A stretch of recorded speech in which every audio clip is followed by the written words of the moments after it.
ವಿವಾಹಾಪೇಕ್ಷೆಗಳಿಗೆ ಅಂತಹ ಒಂದು ಶುಭವಲ್ಲದೇ ಇರತಕ್ಕಂಥ ಒಂದು ಕಾಲ ಇದಾಗಿರೋದ್ರಿಂದ ಸ್ವಲ್ಪ ಮಟ್ಟಿಗೆ ಹೋಲ್ಡನ್ನೇ ಮಾಡುವಂಥದ್ದು ಒಳ್ಳೆಯದು.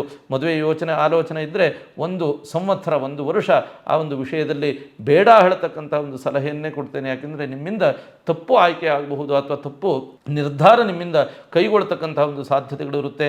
ಮುಂದೆ ವಿವಾಹವಾದ ನಂತರದ ಸಾಂಸಾರಿಕ ಬದುಕಿನಲ್ಲಿ ಸಮಸ್ಯೆಗಳನ್ನೇ ಮುಂದಿನ ದಿನಮಾನಗಳಲ್ಲಿ ಕಾಣಬಹುದಾಗಿರುತ್ತೆ. ಹಾಗಾಗಿ ಆ ಒಂದು ವಿಷಯ ಬೇಡ ಹೇಳ್ತಕ್ಕಂಥ ಒಂದು ಕಿವಿಮಾತನ್ನೇ ಹೇಳ್ತಾ ಸಕಲ ದೋಷಗಳ ಪರಿಹಾರಾರ್ಥವಾಗಿ ಈ ಒಂದು ರಾಶಿಯವರು ಸಂಪೂರ್ಣವಾಗಿ ಒಂದು ಸಂವತ್ಸರದಲ್ಲಿ ನೋಡಿ 3, 9, 12, 18, 21, 27 ಮತ್ತು 30ನೇ ತಾರೀಖನ್ನು ಹೆಚ್ಚಾಗಿ ಫಾಲೋ ಮಾಡಿಕೊಳ್ಳಿ.